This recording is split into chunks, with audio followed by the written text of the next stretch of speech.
జగన్మోహన్ రెడ్డి 5 ఏళ్ల పాలన ఎంత అస్తవ్యస్తంగా జరిగిందో, ప్రజలు ఎన్ని ఇబ్బందులు పడ్డారో మొన్న ఎన్నికల్లో ఓట్ల ద్వారానే తెలిపారు. అందరికీ తెలిసిన విషయమే. కానీ జగన్మోహన్ రెడ్డి మాత్రం దాన్ని ఒప్పుకోడు. నేను అద్భుతమైన పాలన చేశాను, ప్రజలకు అన్నీ చేశాను, కానీ ఓట్లు ఎందుకు వేయలేదు, ఆ ఓట్లన్నీ ఏమైపోయినాయి అని చెప్పి ఓడిపోయిన రోజే తన ఏడుపైతే మొదలుపెట్టాడు. అయితే ఇప్పుడు హైకోర్టు కూడా జగన్మోహన్ రెడ్డి 5 ఏళ్ల పాలన మీద తీవ్ర ఆక్షేపణ అయితే చేసింది. ముఖ్యంగా వసతి గృహాలు, ఈ వసతి గృహాల గురించి గత 5 ఏళ్ల సమయంలో నేనే ఒక 10-15 వీడియోలకు పైగా చేశాను. ఎందుకంటే వసతి గృహాల్లో దారుణమైన పరిస్థితులు ఉన్నాయి, మౌలిక సదుపాయాలు కల్పించటం లేదు. పాపం వాళ్ళేదో తల్లిదండ్రులు ఉండో లేకో అక్కడ ఉండి చదువుకుంటే బాగా చదువుకుంటారు, వాళ్ళకి బడ్డెం తగ్గుతున్న ఉద్దేశంతో పేరెంట్స్ పంపుతుంటే కనీసం వాళ్ళకి ఉండటానికి, పడుకోవడానికి చోట్లేక, కప్పుకోవడానికి దుప్పట్లాక, తాగటానికి మినరల్ వాటర్ లాగా ఇబ్బంది పడుతున్నటువంటి పరిస్థితి. దీని మీద అనేక వీడియోలు చేశాం. ఇప్పుడు దీనికి సంబంధించే హైకోర్టులో అయితే విచారణ జరిగింది. ఈ విచారణలో గత 5 ఏళ్లలో కేవలం 20 కోట్లు కూడా వైసీపీ ఖర్చు చేయకపోవడం పట్ల హైకోర్టు విస్మయం వ్యక్తం చేసింది. ఏంటి, ఒక ప్రభుత్వం 5 ఏళ్లలో దాదాపు 1,00,000 మందికి పైగా విద్యార్థులు చదువుతున్నటువంటి రెసిడెన్షియల్ హాస్టల్లో 20 కోట్లు కూడా కేటాయించలేదా? అంటే ఏడాదికి కనీసం 4-5 కోట్లు కూడా రెసిడెన్షియల్ హాస్టల్ కేటాయించలేదా? మరి అక్కడ సదుపాయాలు ఎలా మెరుగుపడతాయి? వారికి నాణ్యమైనటువంటి భోజనం కానీ వాటర్ కానీ ఎలా అందుతాయి? అదే విషయాన్ని ఈరోజు హైకోర్టు అడిగింది. వైసీపీ హయాంలో స్పష్టంగా గత 5 ఏళ్లలో అకాడమిక్ ఇయర్ 2022-23లో అనుకుంటా బహుశా కేవలం 20 లక్షలు ఎంత కేటాయించారంట.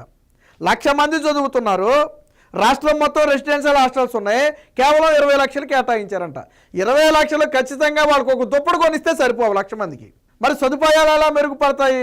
సాధారణంగా ఏ ప్రభుత్వం అయినా కొంచెం కొంచెం మెరుగుపరుచుకుంటే వెళ్ళాలి. ఒకేసారి సాధ్యం కాకపోయినా మెరుగుపరుచుకుంటే వెళ్ళాలి. గతంలో మీకు గుర్తుందో లేదో కోర్టు కొన్ని వ్యాఖ్యలు చేసింది. అదే రెసిడెన్షియల్ హాస్టల్లో మీ పిల్లల్ని అయితే చదివిస్తారా అని చెప్పి నాడు ముఖ్య కార్యదర్శిలో ఎవరినో మొత్తానికి ప్రశ్నించింది. ఆ రెసిడెన్షియల్ హాస్టల్కి సంబంధించిన అధికారులని హైకోర్టు ప్రశ్నించింది పిలిచి.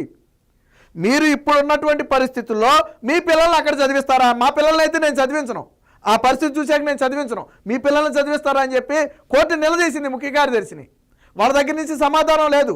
వైసీపీ హయాంలో జరిగిన ఘటన ఇది. ఇప్పుడు అదే ఘటన మీద మరొకసారి, అంటే ప్రభుత్వం మారినప్పటికీ కూడా ఈ విచారణ అనేది గత ప్రభుత్వానికి సంబంధించి అప్పటి నుంచి నడుస్తున్న విచారణ ఇప్పుడు ఎందుకు కొత్తగా వస్తుంది? దాంతో ఇప్పుడు ఏం చేసిందంటే, అసలు విద్యార్థులకు ఎంత నిధులు కావాలి, ఈ ఆర్థిక సంవత్సరం ఎన్ని నిధులు కేటాయించారు, ఇంకా ఎన్ని నిధులు అదనంగా కేటాయించాలి, ప్రస్తుతం పరిస్థితి ఎలా ఉంది, రెసిడెన్షియల్ హాస్టల్లో ఆ పరిస్థితి ఎలా ఉందో స్వయంగా పరిశీలించి నివేదిక ఇవ్వాలని చెప్పి అక్కడ న్యాయ సేవా సంస్థ ఎవరైతే ఉన్నారో వాళ్ళందరికీ కూడా ఆదేశాలు కూడా ఇవ్వడం జరిగింది. అలాగే అధికారులను కూడా మీరు స్వయంగా వెళ్ళండి, పిల్లలతో మాట్లాడండి, వాళ్ళ సమస్యలు ఏంటో తెలుసుకోండి. ఒక్కొక్క దగ్గర ఒక్కొక్క ప్రాబ్లం ఉంటుంది. ఒక చోట పడుకోవడానికి ప్లేస్లు అవి సక్రమంగా ఉండకపోవచ్చు, స్లాబ్లు ఊడిపోవడము, కింద పెచ్చులు వేసిపోవడము జరగవచ్చు. ఒక చోట వాటర్ ప్రాబ్లం ఉంటుంది, మరొక చోట పవర్ ప్రాబ్లం ఉంటుంది. సో అలా రకరకాల కొన్ని చోట్ల ఫుడ్ ప్రాబ్లం ఉంటుంది.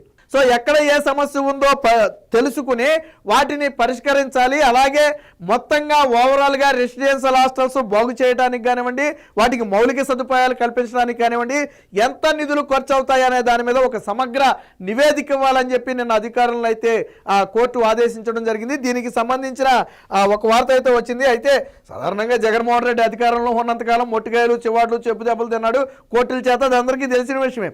ఓడిపోయిన తర్వాత కూడా గతంలో చేసిన పాలన మీద ఇప్పుడు ఎదురు దెబ్బలు తగులుతున్నాయి. ఆ జగన్మోహన్ రెడ్డి గొప్పతనం అదే. సాధారణంగా ఎవరైనా ఒక వ్యక్తి ఓడిపోతే ఇక అక్కడితో క్లోజ్, మళ్ళీ వచ్చేదాకా. కానీ ఇక్కడ జగన్మోహన్ రెడ్డి ఓడిపోయినా కానీ కోర్టులు వెంటాడుతున్నాయి. ఎందుకని అప్పట్లో చేసిన పాపాలు అలాంటి. కోర్టు ఒకటే మాట చెప్పింది, ఎటువంటి దుర్భర పరిస్థితుల్లో విద్యార్థులు ఉన్నారో మేము అర్థం చేసుకోగలదు, మాకు అర్థమవుతుందని చెప్పి ఒక వ్యాఖ్య చేసింది నిన్న కోర్టు. సో దానికి సంబంధించిన వార్త ఒకటి వచ్చింది, ఒకసారి చూద్దాం. వసతి గృహాల్లో సౌకర్యాలేవి గత 5 ఏళ్లలో 20 కోట్లైనా ఖర్చు చేయకపోవడంపై విస్మయం. ఎందుకని ఆ లెక్కలని కోర్టు ముందు పెట్టారు. గత 5 ఏళ్లలో మీరు రెసిడెన్షియల్ హాస్టల్కి ఎంత ఖర్చు పెట్టారు, మౌలిక సదుపాయాలకు ఎంత ఖర్చు పెట్టారు, దానికి సంబంధించిన నివేదికలు ఇవ్వండి అంటే నివేదిక చూసి హైకోర్టు షాక్ తింది. 20 కోట్లు కూడా ఖర్చు పెట్టాల. 5 ఏళ్లలో రాష్ట్రం మొత్తం మీద ఉన్న మొత్తం రెసిడెన్షియల్ హాస్టల్కి 20 కోట్లు కూడా ఖర్చు పెట్టాల. కోర్టు షాక్ తింది. అదే ప్రశ్న అడిగింది. పిల్లల కులాల ప్రస్తావన ఎందుకని ప్రశ్న. హాస్టళ్లలో సౌకర్యాలపై నివేదిక ఇవ్వాలని సాంఘిక సంక్షేమ శాఖ ముఖ్య కార్యదర్శికి ఆదేశం. సాంఘిక సంక్షేమ వసతి గృహాలు అలాగే డాక్టర్ బిఆర్ అంబేద్కర్ గురుకుల సంక్షేమ వసతి గృహాల్లో మౌలిక సదుపాయాల కోసం వైసీపీ ప్రభుత్వ హయాంలో నామమాత్రంగా నిధులు విడుదల చేయడాన్ని హైకోర్టు తీవ్రంగా ఆక్షేపించింది. 2021-22లో కేవలం 24 లక్షలు విడుదల చేశారు. అంటే ఒక అకాడమిక్ ఇయర్కి సంబంధించిన మనం మాట్లాడుకునేది. ఒక అకాడమిక్ ఇయర్లో ఈ లెక్కన మొత్తంగా చూసుకుంటే 5 అకాడమిక్ ఇయర్ల వాళ్ళ కాలంలో ఉన్నాయి అనుకుంటే మొత్తం ₹1 కూడా కేటాయించాలి. యావరేజ్ ₹1 కేటాయించుంటారు, అంతే కదా. ఇది అకాడమిక్ ఇయర్ 21-22లో 24 లక్షలు ఇచ్చారు. దీని మీద విస్మయం వ్యక్తం చేసింది. ఆ సొమ్ముతో వసతి గృహాల్లో సదుపాయాల కల్పన ఏ విధంగా సాధ్యమని ప్రశ్నించింది. 2021-22కు పూర్వము ఆ తరువాత సైతం తూతూ మంత్రంగానే నిధులు కేటాయించారని గుర్తు చేసింది. ఓవరాల్గా 2019 నుంచి 2024 మధ్య కాలంలో వసతి గృహాల్లో మౌలిక సదుపాయాల కోసం 20 కోట్లు కూడా ఖర్చు చేయలేదని పేర్కొంది. మొత్తంగా 90,000 మంది విద్యార్థులు ఉంటున్న వసతి గృహాల్లో దాదాపుగా 1,00,000 మంది ఉంటున్నారు. సిబ్బంది వాళ్ళు వీళ్ళు కలిపి 1,00,000 మంది పైనే ఉంటారు. సో 1,00,000 మంది ఉన్నటువంటి వసతి గృహాలకు 5 ఏళ్లలో 20 కోట్లు కూడా ఖర్చు చేయకపోవటం, ఒక అకాడమిక్ ఇయర్లో కేవలం 24 లక్షలు. ఇది మరింత దారుణం. ఈ అకాడమిక్ ఇయర్లో అయితే 24 లక్షలు, కనీసం వాళ్ళకి పెన్ను పుస్తకం కూడా రాదు. 1,00,000 మందికి పెన్ను పుస్తకాలు కొని ఇచ్చినా కానీ 24 లక్షలు సరిపోవు. అంత దారుణమైన పరిస్థితి ఉంది. జగన్మోహన్ రెడ్డి గారు ఋషికొండ గుండు కొట్టి ప్యాలెస్ కట్టుకోవడానికి 500 కోట్లు వస్తాయి. ఆయన కూతురు దగ్గరికి విమానం వేసుకెళ్ళి రావడానికి 30 కోట్లు వస్తాయి. ఎగ్ పఫ్ఫులతో తినడానికి ₹1,00,000 వస్తాయి. ఆయన ఇంటికి ఫెన్సింగ్ వేసుకోవడానికి ₹1,00,000 వస్తాయి. ఆయనకి సెక్యూరిటీ 1000 మందిని పెట్టుకోవడానికి ₹1,00,000 వస్తాయి. కానీ పేద పిల్లలకు మాత్రం ఇదల్చడానికి చేయరాదు. 24 లక్షలు కేటాయించారండి. మరి ఏం చెప్పుకోవాలో ఒకసారి మీరే చూడండి. సో అంటే వసతి గృహాల్లో పరిస్థితి ఏ విధంగా ఉంటుందో తాము అర్థం చేసుకోగలమని చెప్పి వ్యాఖ్యానించింది. ఇక 24-25లో ఎన్ని నిధులు కేటాయించారు, ఒకవేళ ఇప్పుడు కేటాయించిన నిధులు చాలకపోతే ఇంకా ఎన్ని అదనపు నిధులు కేటాయించాల్సి ఉంటుందో చెప్పాలని చెప్పింది. అవసరమైతే ప్రభుత్వానికి ఆదేశాలు కూడా ఇస్తుంది. మీరు ఫర్ ఎగ్జాంపుల్ ఈ ఏడాది 1 కోటో 2 కోట్లు ఇచ్చారనుకోండి, అవి చాలా ఇంకో 2 కోట్లు యాడ్ చేయండి అని చెప్పి గవర్నమెంట్కి కోర్టు కూడా చెప్పొచ్చు. సో దాన్ని పరిగణలోకి తీసుకుని విడుదల కూడా చేయొచ్చు. దీనికి సంబంధించిన వార్త మరొకటి కూడా వచ్చింది, చూద్దాం. ఇవేం హాస్టళ్లు, ఆ 5 ఏళ్లలో కనీసం 20 కోట్లు కూడా ఖర్చు చేయలేదు. నాటి జగన్ ప్రభుత్వ నిర్లక్ష్యంపై హైకోర్టు ఆగ్రహం. సాంఘిక గురుకుల హాస్టళ్ల దుస్థితిని ఊహించగలం. ఈ ఆర్థిక సంవత్సరం ఎన్ని నిధులు ఇచ్చారు, వసతుల మెరుగుకు ఇంకా ఎన్ని నిధులు కావాలో చెప్పండి. సోషల్ వెల్ఫేర్ ముఖ్య కార్యదర్శి అలాగే కమిషనర్ ఇద్దరికీ కూడా ఆదేశం. హాస్టళ్లను సందర్శించి విద్యార్థులతో మాట్లాడాలని చెప్పి జిల్లా న్యాయ సేవాధికార సంస్థలకైతే దిశానిర్దేశం చేసింది. ఎందుకంటే విద్యార్థులతో మమేకమై వారితో మాట్లాడితే తప్ప వాళ్ళ సమస్యలు ఏమిటనే తెలియదు. అధికారులదే ఉంది, సాధారణంగా ఏసీ రూములో కూర్చుంటే వాళ్ళకి అది లేదా వీళ్ళకి ఇది లేదా అని చెప్పి అంటారు తప్ప వాస్తవానికి దగ్గరికి వెళ్తే తప్ప తెలియదు. అన్నిటికంటే ప్రధాన సమస్య ఏంటంటే వారు పడుకోవడానికి సరైన ప్లేస్ లేకపోవటం, అలాగే వారికి బేసిక్గా రెసిడెన్షియల్ హాస్టల్ ఏంటంటే వాళ్ళకి సంబంధించిన అన్ని వస్తువులు కూడా ఇస్తారు. అంటే ఆ దుప్పటి దగ్గర నుంచి, పెట్టి దగ్గర నుంచి, బెడ్ దగ్గర నుంచి అన్నీ కూడా రెసిడెన్షియల్ హాస్టల్ వాళ్ళకి ప్రొవైడ్ చేస్తారు.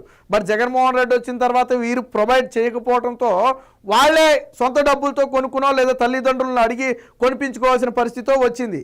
సరే ఆ దుప్పటి అన్నీ కొనుక్కున్నారు అంటే పడుకోవడానికి ప్లేస్ ఉండదు, తాగడానికి మినరల్ వాటర్ ఉండదు. ఇక ఫుడ్ దగ్గరికి వెళ్తేనేమో నాసిరకమైన ఫుడ్. గతంలో అనేక సందర్భాల్లో విద్యార్థులు బయటకు వచ్చి ధర్నాలు చేసి పేపర్లు ఎక్కిన ఘటనలు ఉన్నాయి. ఎందుకు ఫుడ్ సరిగ్గా పెట్టలేదని. ఒక్కొక్క చోట మెస్సులో ఫుడ్ అంటే వాళ్ళకి ఒక మెనూ ఉంటుంది రెసిడెన్షియల్ హాస్టల్లో, ఆ మెనూ ప్రకారం ఫుడ్ పెట్టట్లేదని, ఎగ్ రోజు ఎగ్ పెట్టకపోవడం, చికెన్ రోజు చికెన్ పెట్టకపోవడం, ఇలా రకరకాల రీజన్స్ ఉన్నాయి. అనేక ఘటనలు గతంలో జరిగాయి. దీని మీద నేనే అనేక వీడియోలు కూడా చేశా. ఇప్పుడు అదే పరిస్థితి గురించి ఈరోజు హైకోర్టు కూడా ఆక్షేపించింది. అయితే కూటమి ప్రభుత్వం వచ్చిన తర్వాత సంక్షేమ హాస్టళ్లను మారుస్తామని చెప్పి గతంలో హామీ ఇచ్చింది. ఇచ్చిన హామీకి అనుగుణంగానే ఇప్పుడు నిధుల సంఖ్య కూడా పెంచారు. సంక్షేమ ఆల్రెడీ గతంలో చంద్రబాబు గారు మాట్లాడినప్పుడు కూడా సంక్షేమ హాస్టళ్లను కూడా ఇప్పుడు ప్రస్తుత పోటీ ప్రపంచానికి ధీటుగా తీర్చిదిద్దాలి, వారికి మౌలిక సదుపాయాలు కల్పనలో ఎటువంటి వెనకడుగు వేయొద్దని గత సమీక్ష సమయంలో కూడా చంద్రబాబు గారు రెసిడెన్షియల్ సమీక్ష సమయంలో కూడా చెప్పడం జరిగింది. ఏదేమైనా మొత్తంగా జగన్మోహన్ రెడ్డి 5 ఏళ్ల పాలనలో అటు విద్యార్థులు ఎంత తీవ్ర నరకయాతన అనుభవించేది అనేది ఈరోజు హైకోర్టు వ్యాఖ్యలను బట్టి అర్థమవుతుంది. ఖచ్చితంగా జగన్మోహన్ రెడ్డి ఆ రోజు విద్యార్థులకు నష్టం చేశాడు అనడానికి ఈరోజు హైకోర్టు వ్యాఖ్యలే ఉదాహరణ. అదే మనం మాట్లాడామనుకోండి, ఒక పార్టీకి సపోర్ట్ అని లేకపోతే టీడీపీ వాళ్ళు మాట్లాడితే ఇవన్నీ రాజకీయ విమర్శలు అని చాలామంది కొట్టుపడేస్తారు. వాస్తవం ఏంటంటే రాజకీయంగా మీరు కప్పిపుచ్చినా ఏం జరిగింది అనేది ఆ తల్లిదండ్రులకు తెలుస్తుంది. ఆ పిల్లోడు ఎటువంటి పరిస్థితుల్లో ఉన్నాడో పేరెంట్కి తెలియదా? ఇంటికాడ 1,00,000 కుటుంబాలు, 1,00,000 మంది విద్యార్థులు ఉన్నారు, 1,00,000 కుటుంబాలకి